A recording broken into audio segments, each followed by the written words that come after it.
नमस्कार। मैं हूं ब्रिजेश यादव और आप देख रहे हैं बुलंद आवाज। खबर देश की सियासत के एक बहुत बड़े मजबूत स्तंभ कहे जाने वाले शरद यादव के निधन के बाद राजनीतिक व्यक्तित्व के नुकसान की है। शरद यादव के निधन के बाद पूरा देश शोक में डूबा हुआ है।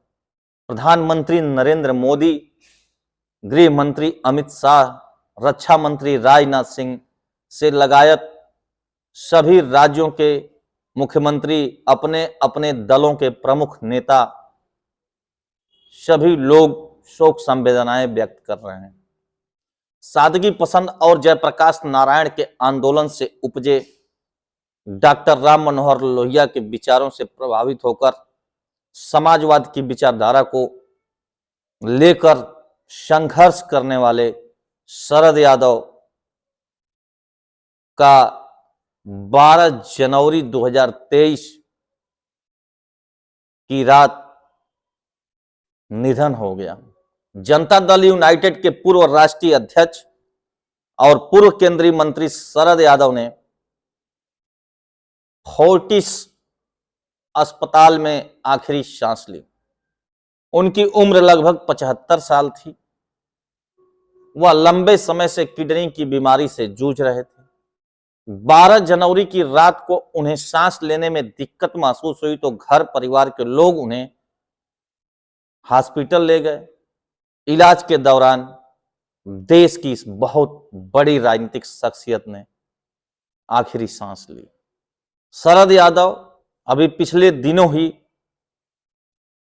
गोलोकवासी हुए समाजवादी पुरोधा मुलायम सिंह यादव के समकक्ष के नेता थे। शरद यादव के बारे में कहा जाता है कि वह सत्ता में रहे हों, मिनिस्टर रहे हों या विपक्ष में रहे हों, सदन में वह सवालों का जवाब देना हो या सवाल दागना हो, इसमें इतने तार्किक ढंग से प्रस्तुति देते थे कि सवाल पूछने वाले या फिर इनको उत्तर देने वाले के पास शब्द कम पड़ जाते थे। आइए हम आज शरद यादव के बारे में कुछ संक्षेप में आपको बहुत सारी जानकारियां देने की कोशिश करते हैं। शरद यादव का जन्म मध्य प्रदेश में हुआ था, लेकिन उनकी ज्यादातर राजनीति बिहार में हुई।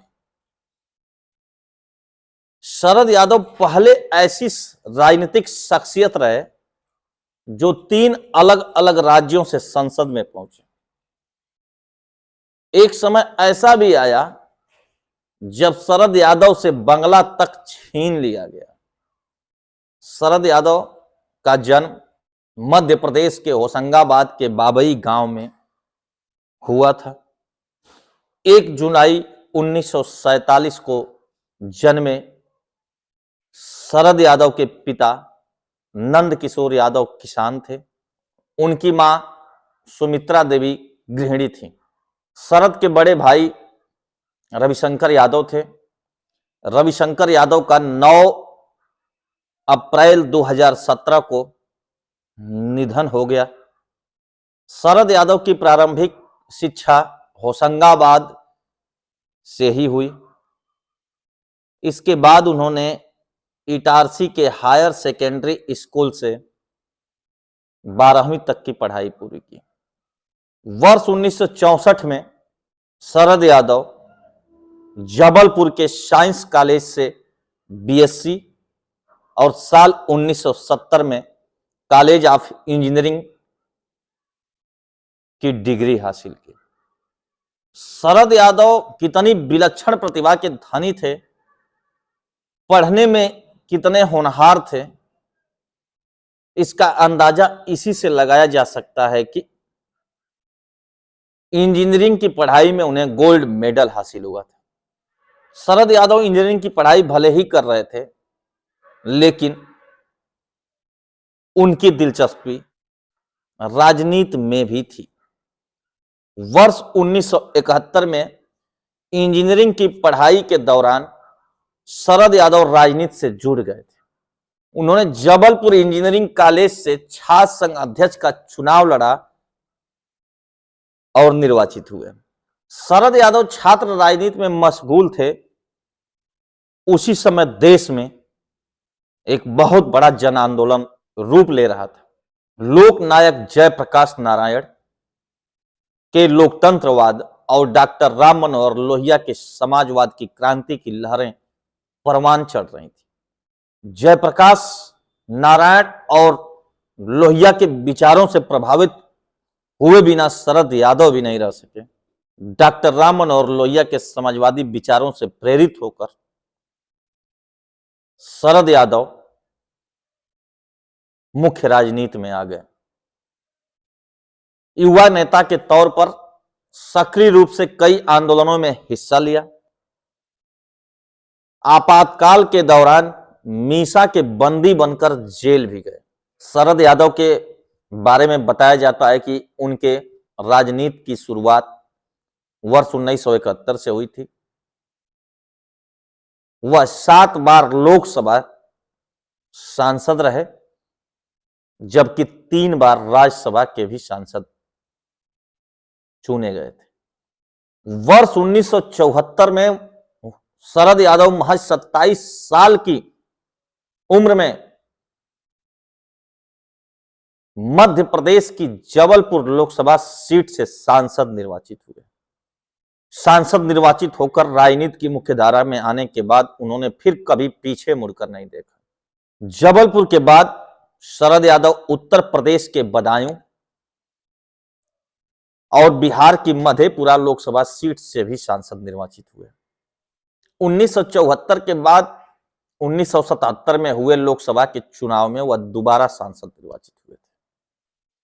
1986 में वह राज्यसभा के सदस्य चुने गए।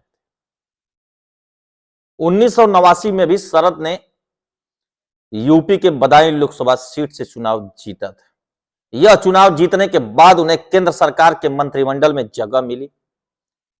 सबसे पहले केंद्रीय मंत्री के रूप में उन्हें कपड़ा और खाद्य प्रसंस्करण उद्योग का प्रभार दिया गया था। शरद यादव का नाम राष्ट्रीय स्तर पर तब चर्चा में आया था जब 1974 में जबलपुर में हुए लोकसभा के उपचुनाव में उन्होंने विपक्ष के साझा उम्मीदवार के रूप में कांग्रेस के दिग्गज नेता कहे जाने वाले गोविंद दास को चुनाव हरा दिया था। इस लोकसभा चुनाव को जीतने से पहले शरद यादव जबलपुर विश्वविद्यालय के छात्र संघ के अध्यक्ष के रूप में देश के छात्र एवं युवा आंदोलन का एक बड़ा चेहरा बन चुके थे। 1984 में वह अमेठी लोकसभा सीट से तत्कालीन प्रधानमंत्री राजीव गांधी के खिलाफ चुनाव लड़े थे। शरद यादव जनता दल के संस्थापक सदस्यों में से एक थे। वह 1989 और 1990 में केंद्रीय टेक्सटाइल और फूड प्रोसेसिंग मंत्री भी रह चुके थे। उन्हें 1995 में जनता दल का कार्यकारी अध्यक्ष चुना गया। 1996 में बिहार से 5वीं बार लोकसभा का चुनाव जीते। 1997 में जनता दल के राष्ट्रीय अध्यक्ष बनने और 1998 में जॉर्ज फर्नांडीज के सहयोग से जनता दल यूनाइटेड पार्टी बनाने का सफर उन्होंने महज 1 साल में पूरा किया।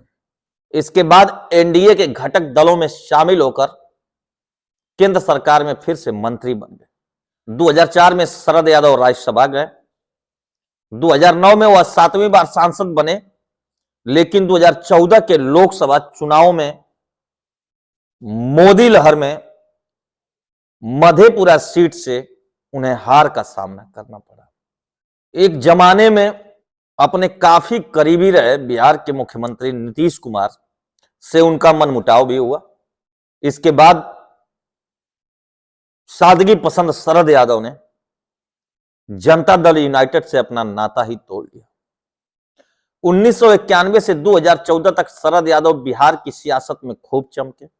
लालू यादव को पहली बार बिहार का मुख्यमंत्री बनवाने में इनकी अहम भूमिका थी। इन्होंने विधानमंडल दल का लालू यादव को नेता चुनवाने में अहम रोल अदा किया था। यह अलग बात रही कि बाद के दिनों में वर्ष 1999 के लोकसभा चुनाव में उन्होंने लालू यादव को भी हरा दिया। शरद यादव को 1999 में केंद्रीय नागरिक उड्डयन मंत्री बनाया गया। इसके बाद वह 1 सितंबर 2001 से 30 जून 2002 तक अटल बिहारी वाजपेयी के सरकार में केंद्रीय श्रम मंत्री रहे। 1 जुलाई 2002 से 15 मई 2004 तक केंद्रीय उपभोक्ता मामले के मंत्री, खाद्य और सार्वजनिक वितरण मंत्री भी रहे। साल 2012 में संसद में उनके बेहतरीन योगदान के लिए उन्हें उत्कृष्ट सांसद पुरस्कार से भी सम्मानित किया गया। शरद यादव को वर्ष 2000 में जब अटल बिहारी वाजपेयी की सरकार में नागरिक उड्डयन मंत्री बनाया गया था, तब उन्हें दिल्ली के लुटियंस जोन में बंगला भी मिला था। 7 तुगलक रोड बंगले में वह रहते थे। वर्ष 2015 में जब जनता दल यूनाइटेड ने भाजपा का साथ छोड़कर महागठबंधन का दामन थाम लिया था, तो इसके सूत्रधार शरद यादव ही बताए गए थे।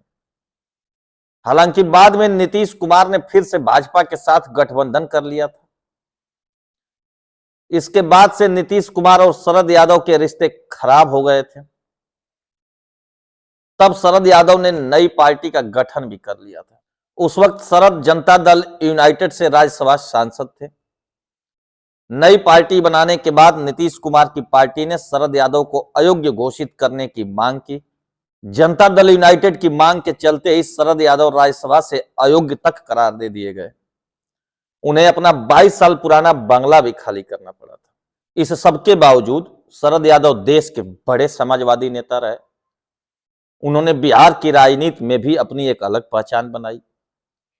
वह देश के पहले ऐसे नेता बने जिन्हें 3 अलग अलग राज्यों से सांसद चुने जाने का मौका मिला। राजनीति के बीच शरद यादव की पारिवारिक गाड़ी भी आगे बढ़ती रही। 15 फरवरी 1989 को शरद यादव ने रेखा यादव से शादी की। उनके परिवार में वर्तमान समय में उनकी पत्नी के अलावा एक पुत्र व एक पुत्री है। पुत्र का नाम शांतनु बुंदेला और बेटी का नाम सुभाषिनी राजा राव है। उनके बेटे शांतनु ने लंदन से पोस्ट ग्रेजुएशन की डिग्री हासिल की है। शरद यादव की बेटी राजनीति का हिस्सा बन चुकी हैं। वर्ष 2020 के बिहार के हुए विधानसभा चुनाव में सुभाषिनी कांग्रेस पार्टी से बिहारीगंज विधानसभा सीट से चुनाव भी लड़ चुकी हैं। यह अलग बात है कि पहली बार में उन्हें सफलता हासिल नहीं हो सकी थी। शरद यादव किसान परिवार से निकलकर देश के शीर्ष राजनीतिज्ञों में शुमार हुए और अपना लोहा मनवाया। जिंदगी के आखिरी समय तक पिछड़ों, मजलूमों, मजदूरों, गरीबों के लिए रीत नीति बनवाने के लिए, उनके हक के लिए आवाज उठाते रहे। सदन के अंदर और सदन के बाहर वह बेसहारों, लाचारों के हक हकूक को लेकर लड़ते रहे। आज उनके निधन से पूरा देश मर्माहत है। हम बुलंद आवाज की पूरी टीम की तरफ से इस समाजवादी नेता को श्रद्धांजलि व्यक्त करते हुए ईश्वर से विनती करते हैं कि इस पुण्य आत्मा को अपने श्री चरणों में स्थान दें। नमस्कार।